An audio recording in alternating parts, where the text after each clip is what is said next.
Cody J. Brune here with smalltownpreps.com, and I'm with the head varsity baseball coach, Keith Humphreys. Keith, thanks for meeting with me today. Thank you. Thank you. All right, so Keith is new here in town. It's his first year here at Columbus Independent School District. He actually is a teacher and coach also at the junior high, but he does coach our boys' varsity baseball team. So for a lot of people out there that may not have seen you around town a lot since you are at the junior high, maybe tell the people a little bit about yourself. Sure. I grew up in Spring, Texas. Went to high school there at Spring High School. Was a baseball player, a basketball player, and played high school varsity baseball for those 2 years there, letterman there. Then I went on to Sam Houston State as a student for 4 years. 1 year I went to Blinn and didn't know if I wanted to go to Texas A&M or not. Then I ended up at Sam Houston and decided I wanted to get into teaching and coaching, which is a family business, you know, for us with the Humphreys, because we got my dad was a coach and an athletic director, and my brother is currently a coach, and myself. So it's in your bloodline. Mm-hmm. And my wife Jennifer, she's a nurse. She's the better athlete. She played softball at Deer Park High School, and then went on to Texas Tech and was a good player there. So it's pretty cool. Mm-hmm. And we just had a little girl, man, about a week ago, named Hallie. So, well, congratulations on that. Thank you. All right, so now they got to know you a little bit better. You're coming into your first season as the head baseball coach.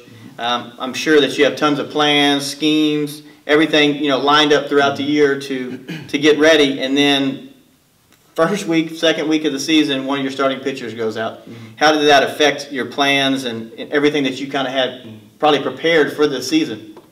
It is, it went into where Colson, he's not just a pitcher, he's a good player, and he's an outfielder, he's a great hitter, he's a pitcher. So what ends up happening is just more guys get an opportunity to prove that they can help out. They step into new roles, and it's more, instead of an obstacle, it's more of an opportunity, for guys to step up. And all that does is, just build depth, and in the long run, it's going to be even better. So some guys had to shuffle into new spots and step up, and that's basically what we've been doing from preseason to non-district. Is you've seen some new faces and new spots, and the kids have been great about owning up to stepping into those new spots and not complaining about it, and playing hard and learning those new positions. So. I got you. And then sometimes when a player that does play an integral role on the team, it seems like when they do go out, it shows what kind of character your team does have. And those players that do step up, will come in very handy, in the future, playoff runs or anything like that. So we have, I think, 2 games left in pre-district games. I think we have St. Pius tomorrow, and then we have a game against Gonzales tonight. Yes. Okay, so we're 5-7-1 right now. I know it's not exactly where you wanted to be, but it is pre-district, and the games that truly matter are coming up here soon. Are you the type of coach that has a bunch of, I'd say, mini goals to get to a big goal? Like what's your plan and your goals for this team? What's like the little mini steps that you're trying to get, of course, to get to a state championship? Well, in game we have small goals that we're trying to set. Like I remember our first scrimmage, before we went out there against LaGrange, I was telling the guys, we're really working on our base running. I was like, hey, in this scrimmage, I want to have 11 steals.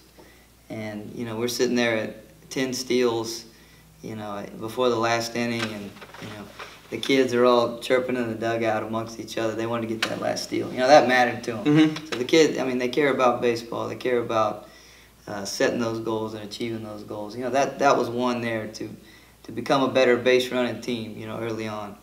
As we progress now, it's cleaning up our defense. We want to stay under 2 errors a game. We don't want to have we don't have more than 2 walks. We want to pound the strike zone. Minimize mistakes. Mm-hmm. And then as far as hitting, we kind of measure our hitters on barrels, is what we call it. So, solid contact. We're not looking at hits as much, because sometimes you can get a hit where it's a number or like a Texas leaguer over the infield. So, that's more of what we're looking at as a goal as a hitter, a goal as a pitcher. Make the the offense beat you And then defensively, what we try to tell the guys is more of, you know, don't be scared to make mistakes. So if you make a physical mistake, you're not going to get yelled at. You know, you're not going to get in trouble for that. And if you're making a mental mistake, you know, we're going to have conversations there. But you know, those are some of the goals we give them, you know, day in, day out. I got you. Okay, so once again, new coach, new atmosphere, new city, new everything. What has been, I guess, the best thing that you've liked so far about your new atmosphere? Like what you've noticed that you haven't seen in other places you've been? Because, I mean, you said earlier, you know, your dad, your brother, a lot of people in your family are coaches. So you've been around a lot of players throughout your life and a lot of programs. What, I guess, maybe stands out about the Columbus program and Columbus community that you don't see in other places? Yeah, what you really don't see in some of the places I've been, maybe in the Houston area, is that usually your people at the games are just your parents of the kids or just the grandparents. When you get to a place like Columbus that has a ton of tradition, you know, they have a baseball park that's been around for a while, you know, wooden bleachers and this field that has character. You know, all the people that graduate, they come back and they want to watch. And when the kids went out and were handing out schedules, you know, everybody was asking questions and they want to know who's on the team now. And they ask about the last names because everybody knows, you know, oh, okay, you got another so-and-so. That's great. You know, I think that's really cool. We didn't have that at some of the places I've been, and I enjoyed my stays other places. But that's, I think, what sticks out about Columbus is there's tradition, and the town actually cares. So when you talk to the kids about, you know, let's do this for your school or your town or your teammates, you know, those first two actually resonate with these guys, which it might not for another team, you know. Yeah, absolutely. And it looks, too, like just from being around the program, well, a couple of kids I've been around for a long time, and some I haven't, but it seems like this baseball team is a really tight-knit group. Like, they've played together for a long time. I think, you know, a decent amount of them were on the team, I think, in 2014 when they won the World Series. So they have a lot of, you know, longevity, and they played together, you know, for a long time. Does that help you as a coach, especially being new? Does that help knowing that your group has been together for a long time and they kind of know how each other acts and reacts to certain situations? That does help because, like I said, when you know we have had to shuffle some guys around, so anytime that they do have a little chemistry together, then that's gonna help because that's something that has to be built too. You know, so if you have an idea of what somebody's gonna do before they do it, you know that's gonna help you move and get to a spot faster. You know, if you haven't played with like a Wyatt Stavanoa before, you know, he's going to throw behind runners when some people might not expect it. You know, if you're not moving towards the bag already, you know, the ball's going to go into the outfield. You know, so sometimes it's they read each other and they know what's coming. You have to have that little chemistry, and our guys have definitely played together quite a bit. So that's a plus for sure. I got you.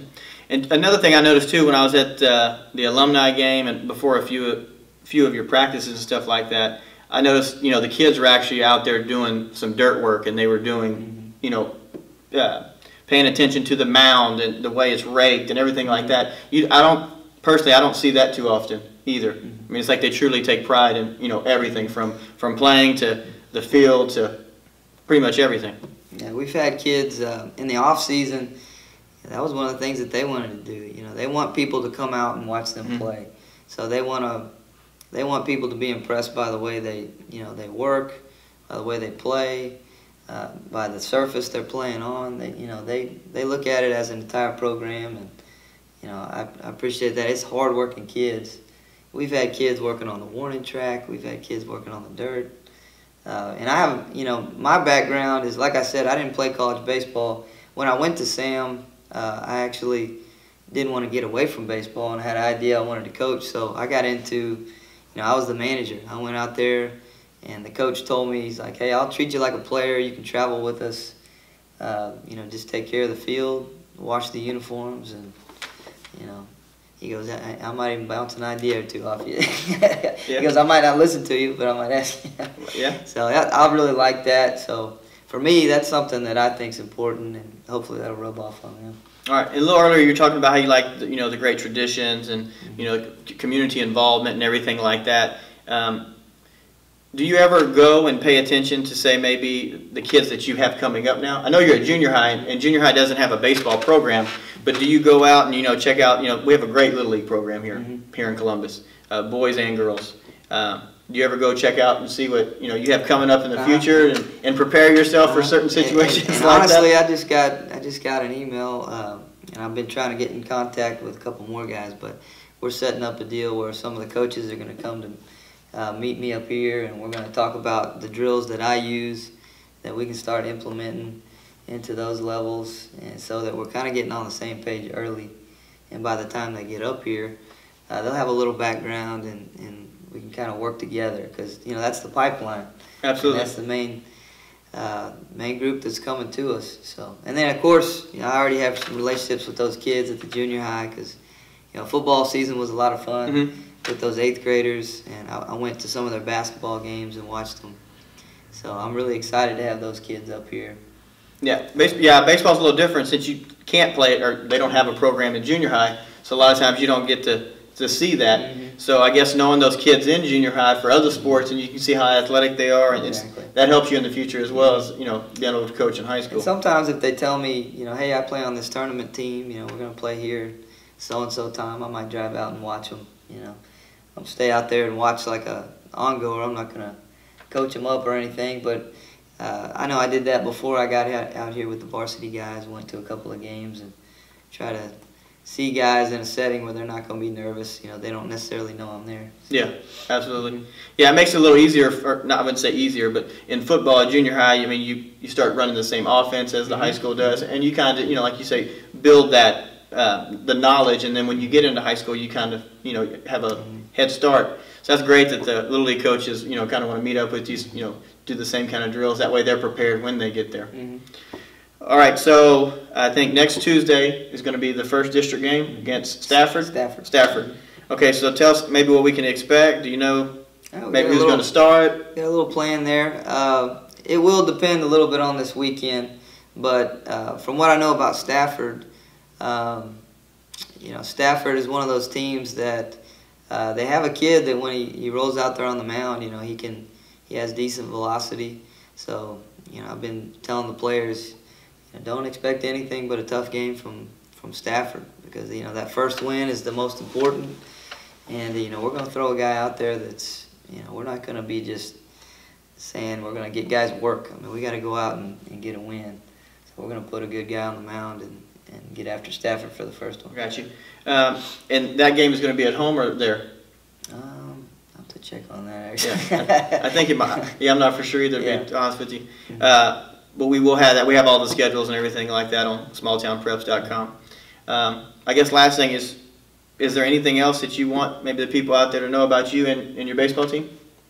I mean, don't sleep on the Cardinals, because they're getting better every week. So, I mean, I was telling you, we had a tough one at Hallettsville, where Hallettsville basically put it to us, and ever since, that was like a wake-up call right there. And we've been playing good baseball the last 2 weeks. So, pretty clean and very competitive, and we're getting better and better. So, I like where we're at and where we're going. Yeah, it's absolutely best to peak right at the right time, right before district. That can maybe lead you into a long playoff run, and maybe I'll get to take some pictures at maybe a state tournament or two. That'd be this great. year. That'd be great. All right, so I want to thank Keith Humphreys for meeting with me today and having this interview, letting him tell y'all about himself a little bit. So for anything that y'all want to know about anything that has to do with Columbus Cardinal sports, check out www.smalltownpreps.com or check us out on Facebook. Until next time, go Cards.